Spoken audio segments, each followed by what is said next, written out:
In this video, the boundaries of personal space may be crossed a little, so I want to warn you in advance that I am just demonstrating publicly available information from the internet that any user can see even if it is outdated and no longer relevant. Also, some facts may contain errors and deviations from real events due to the insufficient amount of information to confidently confirm what was said. Enjoy watching. Hello. I spent the best years of my childhood in the GTA San Andreas game and, as you already understood, I studied the history of the origin of textures from the game, as well as their authorship and belonging to a certain region and time period. And I have some success in this, but one unknown thing was very close to me for a long time and did not allow me to draw any conclusions about it. Each player in this game one way or another deals with the most famous landmark of San Andreas, the Johnson's house. This is a mandatory location that will not allow you to complete the story if you do not visit it. It is also the first safe house of the protagonist, which is also supported by the storyline, and its interior even slightly corresponds to the architectural plan of the exterior of the house from the street, although it has many errors. The game literally makes the player fall in love with this place by making the hero's epic homecoming after so many events in neighboring cities.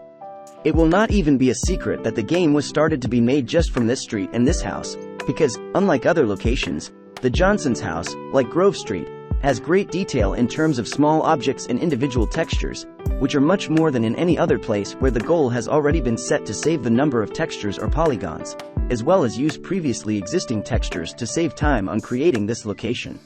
And every player at least once had a desire to steal a great vehicle, spend hard-earned bucks on tuning it and keep such a finished car in the garage of the Johnson's house.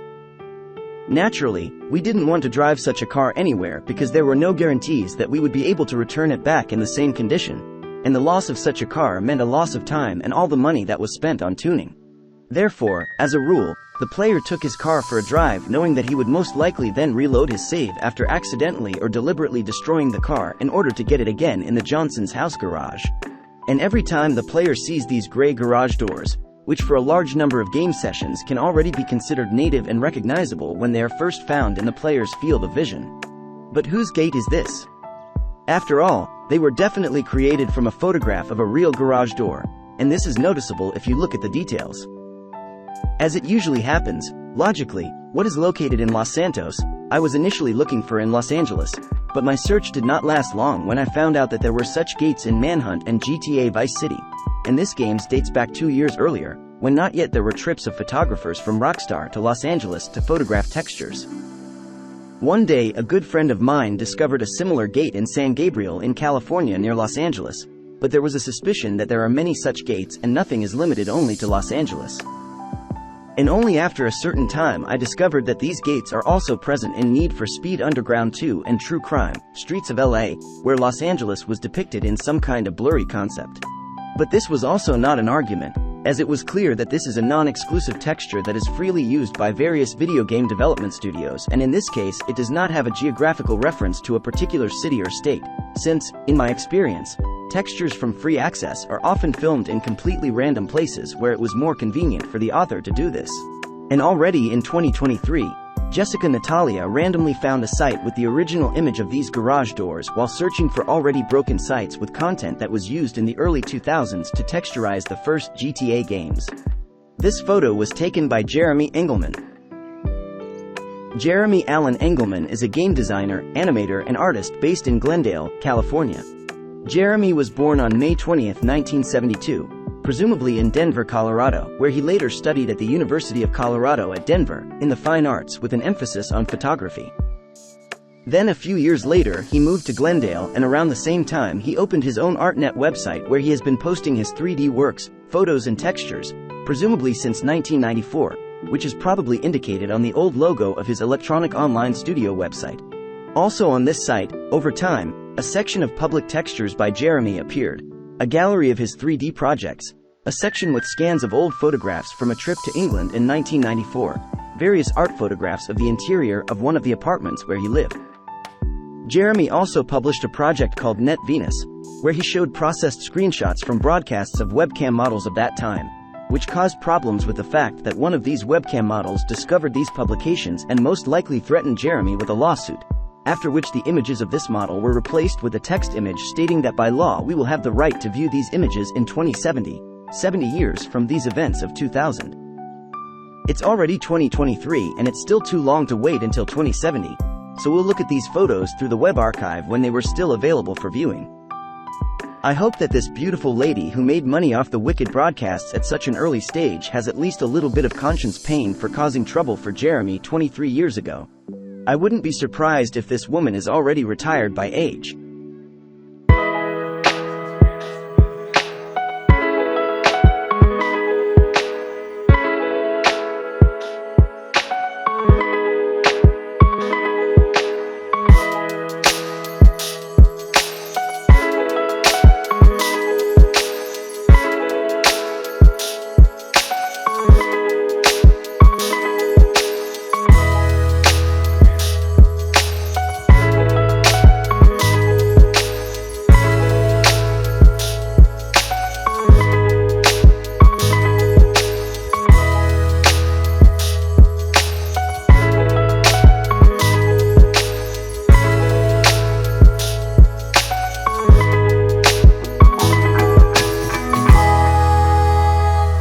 But Jeremy's biggest source of photos from the era of the most popular GTA games was the personal snapshot section on his website, and he allowed these photos, as well as textures, to be used freely, with the exception of photos with recognizable people, in which he naturally has no model release.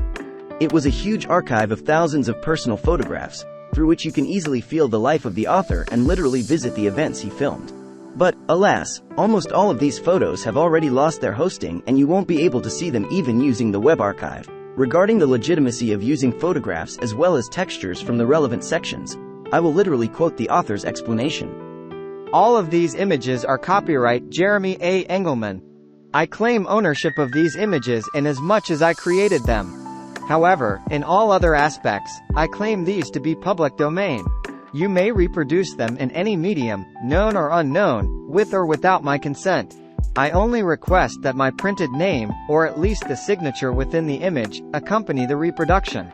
If they are to be used for a commercial purpose, I ask that you notify me, pay or don't pay a small fee, your choice, and give me credit. I have made these images because I love to make images. I hope they give some enjoyment to you, in whatever form you take them from me.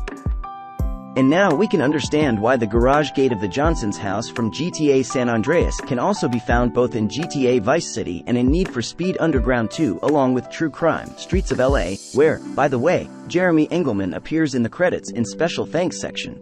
And the reason is that this garage door texture was freely distributed on the internet, and at a time when there were not as many sources of such content on the internet as there are now, Jeremy's contribution to the work of 3D artists and video game developers was of great importance.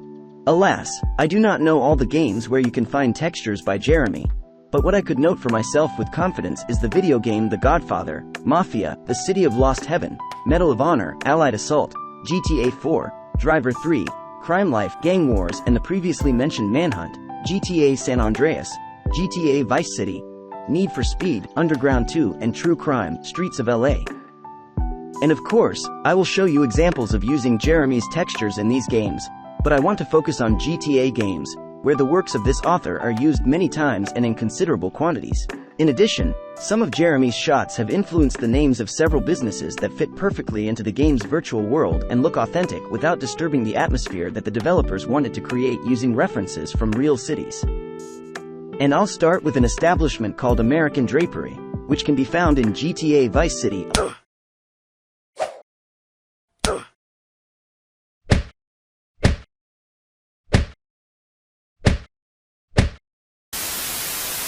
And I'll start with an establishment called American Drapery, which can be found in GTA Vice City along with the canonical businesses from Miami. In the real world, I discovered him long before I knew about Jeremy Engleman. This business was located in North Los Angeles and did not fit into the texture photography route from the developers of GTA San Andreas in Los Angeles. This gave rise to the notion that American Drapery was photographed before development on GTA San Andreas began. But no one would have made the trip to Los Angeles prior to the release of GTA Vice City specifically to film one or more businesses. It later turned out that the American Drapery in its old design is a photograph of Jeremy. The developers had to make an effort to edit this photo and remove the car that was then in the foreground. That is, American Drapery is in the game only because a photographer from Glendale took a picture of him walking by while filming future texture material, which he distributed freely over the internet. There is also a business not far from American Drapery, which was also photographed that day, but we can no longer see it on Google Street View, so I could only find it by reflection in the glass. In GTA San Andreas, you can find the front door from this building a couple of times in East Los Santos. One of the most significant places that Jeremy has implemented in GTA Vice City is the San Felis Hotel, which I have been looking for in Miami for a couple of years.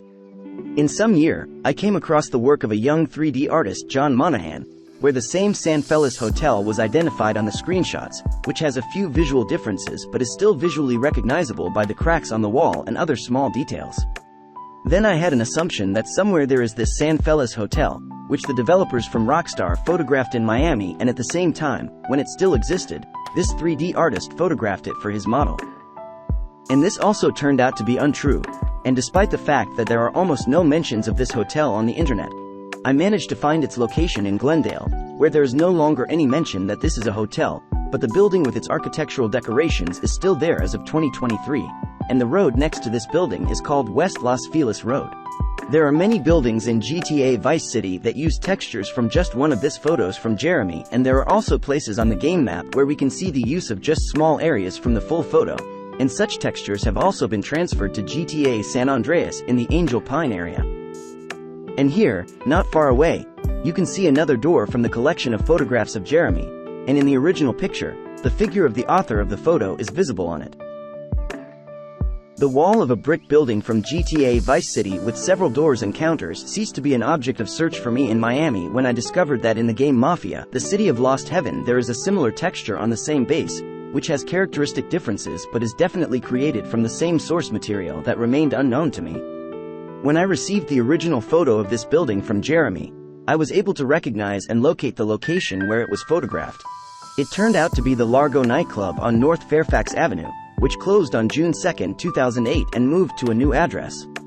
Walking around this club in Google Street View, you are unlikely to recognize its reverse side in appearance, as it has gone through many changes and has lost almost all identifying landmarks.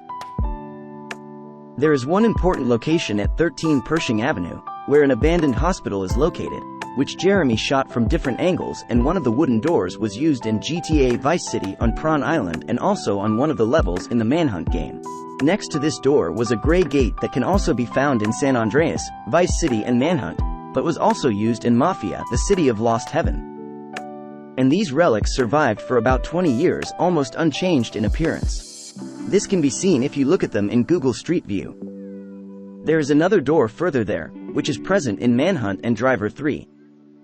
But these metal doors with an abundance of graffiti tags in the same Driver 3 in the city of Istanbul, Jeremy photographed them somewhere in Rome, Italy. This can be proven by another photograph of him from Italy, where we see a graffiti tag of the same author on the Italian facade. In addition to Driver 3, exactly the same doors are present in GTA Vice City and in many places in GTA San Andreas in areas such as Willowfield, Montgomery, and Palomino Creek. There is also a photo of an Italian window with a metal grille, which ended up in GTA Vice City and then repeated its presence in GTA San Andreas. And this Italian facade with old windows can be found in the game Medal of Honor, Allied Assault on the level called the Day of the Tiger. Doors labeled high voltage have also been sought by me in Miami for a long time, both in terms of the style of the image and the inscriptions that are left after the planned repainting of such metal objects. These doors were very similar to those that are repeated many times on the backalley of the first line of hotels on Ocean Drive. It was also reused in GTA San Andreas, but this is not so important as there are many such cases between these games. Later it turned out that this is another texture from Jeremy Engleman, but even before that I realized that the texture is not related to Miami and Rockstar photographers due to the fact that it was found in the game Crime Life Gang Wars at Smuggler's Point location. In the Godfather game there is a wooden wall that has been used many times in GTA Vice City. And the back of the truck in the same game is a photo of the container, which is also used in Manhunt and GTA San Andreas.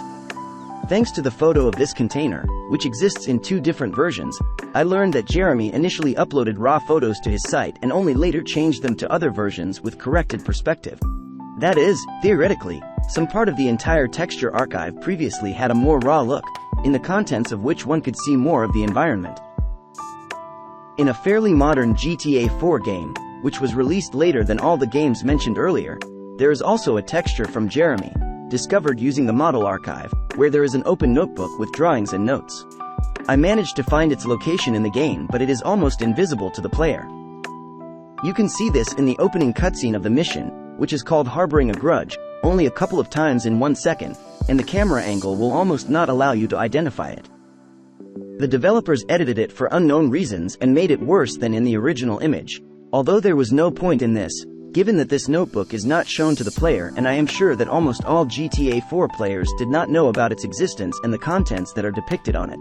But in fact, these pages of Jeremy's notebook contain some of his personal notes, the phone number of Wacom Technology Corporation, and sketches for future modeling of a 3D model, according to which he will visualize the workplace with a personal computer, office supplies, and that same notebook. And now I'll show you some of the other matches that I found in GTA San Andreas and GTA Vice City. Surely you have seen them many times, but I am almost sure that you were not aware of the original photographs and their author.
By the way, Jeremy is the developer of both parts of the video game Vigilante 8, CG artist and animator on Riven, the sequel to Myst, artist on Star Wars Demolition, additional art contributor on Rock'em Sock'em Robots Arena, and surfacing artist on animation products such as Flushed Away, B-Movie, Monsters vs. Aliens, How to Train Your Dragon, Home, The Croods, A New Age, Mr. Peabody and Sherman, World War, and in addition he took part in the creation of The Patriot, Ticker, Zoo Warriors, Sinbad, Legend of the Seven Seas, Puss in Boots, Turbo and Shark Tale.